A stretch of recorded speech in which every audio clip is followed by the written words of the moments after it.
Good morning. Good morning. Good morning. Good morning. We have a fresh coffee in our cup. We have a fresh water in our cup. And we have a spoiler-filled Onyx Storm review. If you have not read Onyx Storm and you're going to read Onyx Storm, go back a couple of days. I have a spoiler-free review for you on what I thought of it. I did give it 5 stars, not 5-star plus, for a few reasons we're going to discuss in this video. But I did enjoy it. It still got 5 stars from me. There was just a few little things that we're going to talk about as we dissect this. However, once again, if you have not read Onyx Storm and do not want spoilers, please go about 2 days back to my Monday video to watch about what I thought of it without spoilers. Final warning. If you're still watching, that means that you either 1, want spoilers, or 2, have read it. Onyx Storm by Rebecca Yarros. Book 3. In Lauren history, Book 3 is usually my least favorite book in a series. Why? It's a transitional book 9 times out of 10. Every series I've ever read, if there is more than 3 books and there's a book 3, I don't like book 3, typically. That's just, I don't know, it always works out that way. I will say that I did love this book. So that's good. We're breaking generational curses. It did not feel like a transitional book.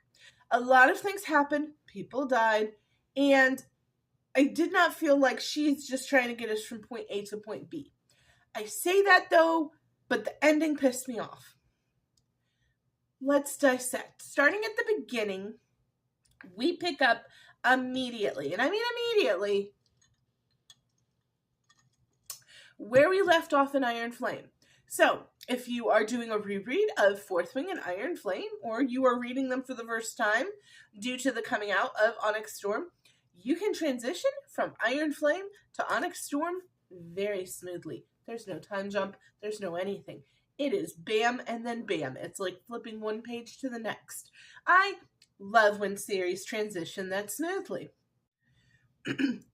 If you, like me, did not do a reread, however, highly recommend you at least look up your characters, because the author is jumping right back in with all of the characters from Iron Flame, even the new riders and the Griffin riders, and you just may need to refresh yourself on who is who. I know that the first few chapters for me were extremely confusing, because I could not remember who over half of these people were. I was like, who the fuck is Llewellyn? Who the fuck is this person? Who is this person? Oh yeah, Eric's the prince in secret. I had to really remind myself of what was going on. I will say, off the jump, Rhiannon and Sloane, 2 characters that were kind of big in Iron Flame, are nowhere to be found in this book. A little bit more Rhiannon and a tiny bit of Sloane, but you are going to need a magnifying glass to find those 2 characters in this book. This book is very much in 3 sections, okay? The first section is them at Bascaith, and Xaden is infected with venom. We know this to be true. And they're dealing with this. And Xaden doesn't trust himself with Violet. They're fighting their passion. He becomes the Duke and he becomes a professor. Now they really can't touch each other because professor-student relations are completely forbidden by the Codex. And they're just fighting their passion for the first quarter of the book. That is what it is about. That is the storyline for the most part. Is he can't touch her. She's a horny horn dog. And they're going to fight over it, right? Not fight. They actually don't fight very much in this book. It's pretty much just like they have a disagreement and then, but I love you so much. I love you more than this whole country. Okay, let's burn the country because we love each other so much. which is fun to read and get your feet kicking, you know what I mean, if you're reading a book. But let's talk about if this was real life, ladies. No. But you know what? It does it for me in the book format, okay? So they decide to go on this trip to look for the seventh breed of dragon, which is Andarna's people, right? That I believe it's pronounced Irid. And Violet is for some reason in charge of this. I'm sorry, I'm laughing. Violet is for some reason in charge of this trip. She is the leader. Violet Sorengale, the leader of this trip. Letting that sink in for a second. The girl who 2 years ago could not almost cross the parapet is in charge of this mission. And Riddick is going. And I'm so glad, because Riddick is our comic relief in this book. Riddick is the comic relief in this entire series, but he is very much in the forefront of this book. If you are a Riddick girl, you will be being fed in Onyx Storm. So be grateful, because a lot of these other characters do not get fed. I am a Garrick girl. I got a couple of moments in Onyx Storm, one at the end that I am very excited about, because I am hoping, against my better judgment, that Rebecca Yarros is going to do something about this. Now, back to where we were. They're going to go on this mission, and they're going to get peace treaties with all of these isles, and they are going to look for Andarna's people. So they go to these isles, and these isles don't motherfucking want them, right? There's a lot going on. Prince Hayden shows up. That is Violet's ex, apparently. I don't remember a whole lot about her having exes other than her little thing she had going on with Dane, but apparently she had an ex, and his name is Prince Hayden. It's Eric's older brother, and so at first they have to hide Eric from him, but he tries to touch Violet in the face, and Xaden loses his shit. Hayden is just an idiot. And so in the first isle, he causes much turmoil that they go to. Well, I don't even think that's the first isle. I think that's the first kingdom where they get allowed to go to the isles. But anyways, Jackass tries to steal shit for Navarre and gets fucked up, almost gets Xaden and Violet killed. They survive. They go back, drop his ass off, and take Eric to the isles. That's how it goes. Okay. So Eric goes with them on this big expedition to the isles. And sorry if I'm missing any points here. I just read it and finished it last night. But some of these things, I'm not going to lie to you, I kind of skimmed a little bit. Just because it was okay, we're transitioning to another thing. But it's fine, it's fine. I still loved the book, guys. Don't come for me. Anyways, so we're at the Isles, and each of these Isles, you have to do a trial, a mini trial, in order to earn their trust and their allegiance. And yeah, so we lose Tager, who I believe was most prominent in Iron Flame. He really, I don't think, just existed in Fourth Wing. Correct me if I'm wrong. But we lose Tager, and that is heartbreaking. Not because he's a big character in these books, but because Kat has become very fond of him. And they have started a little relationship, and Kat doesn't trust a lot of people, and Kat's got a lot of baggage, and we're ready for Kat to get off of Xaden's jock. So her losing him is heartbreaking, because this is somebody that she's recently let in her life. So that's our first death of the whole situation. That is this book. And they end up meeting with Andarna's people, and Andarna's people don't want to help them, and they don't want to help Andarna, because they're she was an experiment to see how the humans would treat one of our people, and y'all didn't pass, because you made her into a weapon, and we're peaceful people, and humans haven't changed. Y'all just want to fight with each other. We literally gave you a baby golden dragon and you turned it into a weapon. So they had great points, but the delivery wasn't real good. It came off a little bullying of Andarna. I digress. Their points still stood. They did, in fact, turn the baby gold dragon into a weapon. So they're not going to help him. Riddick finds out that Xaden is Venin whilst here on this isle with the gold dragons. And there's a really good monologue there. One of my favorites of the book, where Riddick is like, where do you draw the line, dude? Like, I know it's Xaden over everybody, including us, your wing, who have always had your back. But where the fuck do you draw the line? At one point, can I kill him? Because there has to be a line, and you have to give it to me. Like, there has to be a line. You can't just say, I love him no matter how evil he is. I love him more than my entire country of Navarre. You can't do that. You have to give me a fucking line, right? And it was a really good scene. I really loved that scene between Riddick and Violet, because he usually is the comic relief.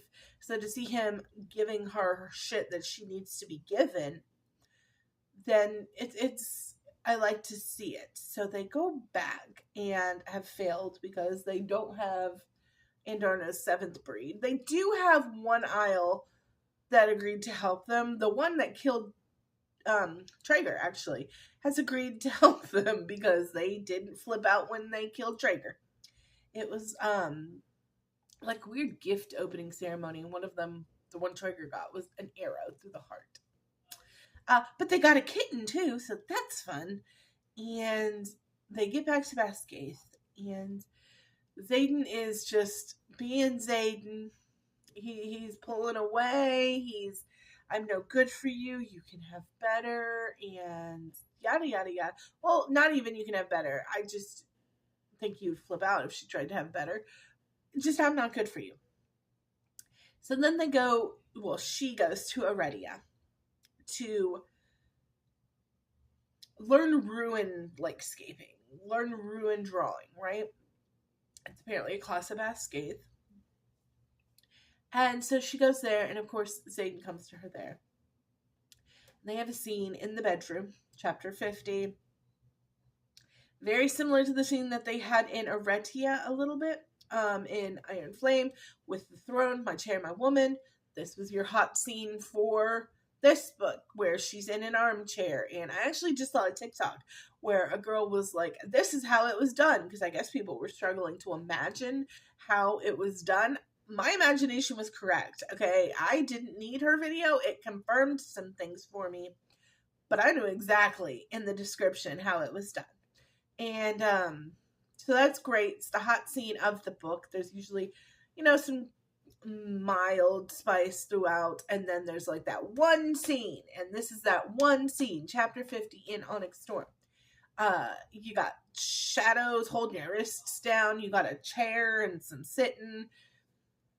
It's the scene for Onyx Storm, and it was great. Enjoyed the hell out of it. Whatever, we're moving on. And so while they're at Aredia, they are in fact attacked, and the wards go down. But, magically, here come Andarna's people again. And they bring the wards back up. But they're like, Andarna's got to come with us. And she does. And so then we have our new moon depressive episode, I like to call it. Which is, have you ever watched New Moon, where Bella's sitting in the room and all the seasons are changing around her after Edward leaves her? That's kind of what Violet does when Andarna's gone. For like a week or a few days or something like that, and then she snaps out of it and goes right back to training and everything.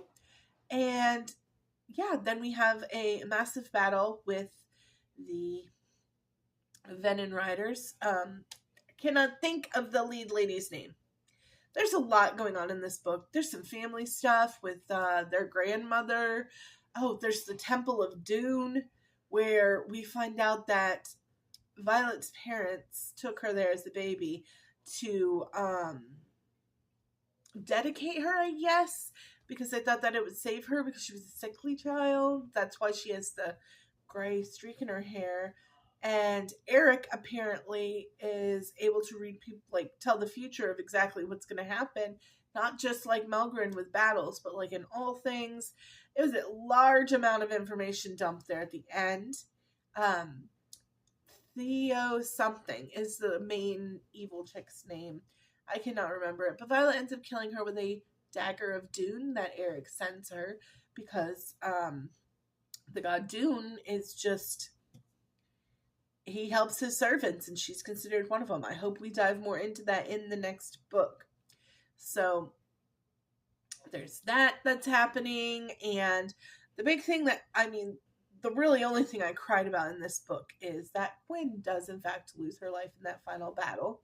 Quinn is a minor character, but Quinn is the best friend of Imogen. And Imogen has been through some shit, and Imogen has suffered enough.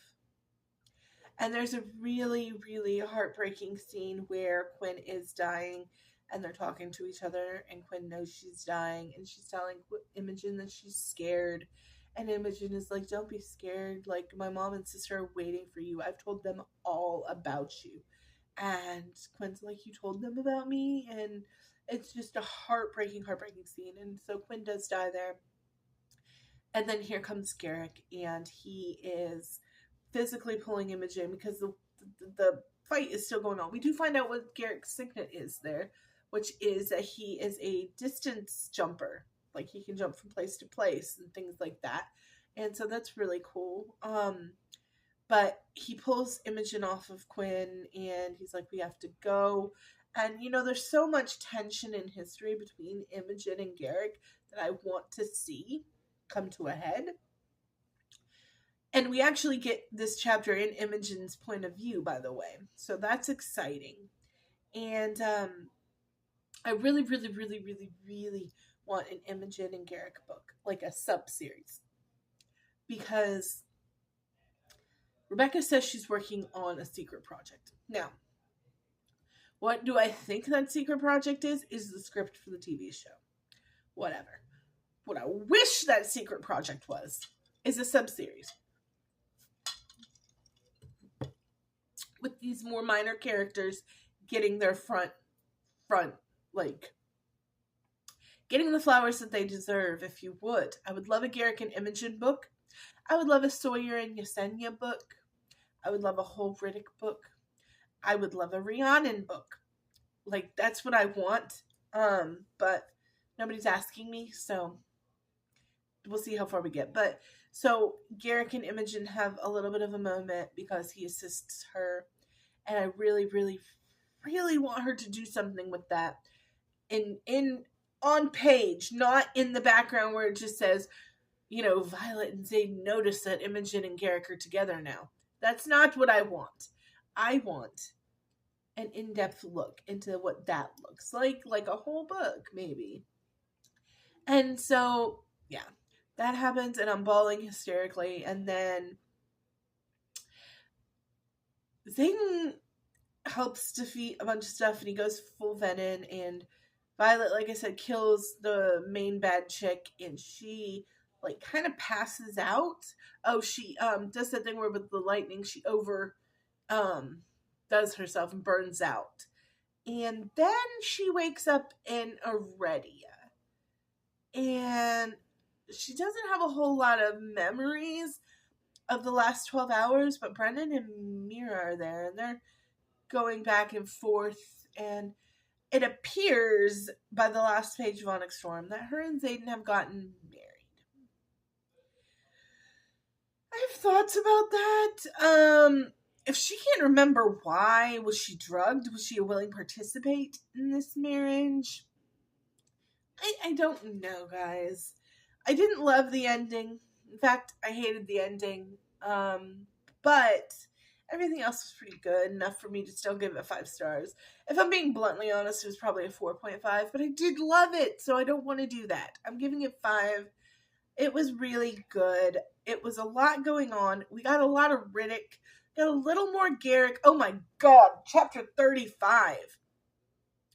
When Garrick eats the cake, the chocolate cake, I skipped that whole bit there. One of the aisles Xaden's mother lives on, okay? And we get introduced to her, crazy bitch that she is. And her new husband tries to poison everybody. And Garrick is the only one that eats the chocolate cake. It's supposed to be Xaden's favorite thing from childhood. Xaden doesn't eat the cake, but Garrick does. And he almost dies because it's poisoned. I threw my book. Threw it physically, because I literally was just telling somebody in a group chat that Garrick was my favorite character. And it was like, if she kills him, if she Liam's my boy, not my Shayla, like, I was upset, but he made it through. He made it to the end of this one. Fingers crossed he makes it to the end of the story. And yeah, a lot going on in Onyx Storm. So much so that I keep forgetting little things like that. Like, that I think was supposed to be a major thing, like Xaden's mom. But there's so much else going on. It kind of makes the big things seem not like that big of things anymore, if that makes sense. But yeah, 20-minute review. But that's okay. You guys like the long ones, right? Onyx Storm is 5 stars from me. 4.5, 4.755, something around in there. I'm going to give myself some time before I give it a solid score. I did like, at the beginning of chapter 1, you know how she always says, I will not die today, I will not die today? It's like her mantra. It's crossed out, and it says, I will save him. Bish, you might save him, but you're going to lose your soul, your friends, your wing, your family, your country. You'll lose all that. But maybe you'll save him. I don't know. We'll see in the next book in a year. But yeah, it was a fun ride, guys. I enjoy these, but once again, if you don't like Fourth Wing, if you don't like Iron Flame, you're not going to like this. But if you do like those, you'll like this. That's kind of where I'm standing on it. I hope you all have a great week. If you watched this all the way to the end, thank you so much. You probably are an Onyx Storm person if you did. I hope you all have a great week, and I will see you guys next week. I said in my other video, I'm going to have a video, once it finally gets here, comparing my Target exclusive with the artwork to my Barnes & Noble special order. It's just that my Barnes & Noble special order has been like a week delayed. Once it comes in, we're going to look and see if we can tell a difference between the two books. But yeah, I will see you guys next time. Bye.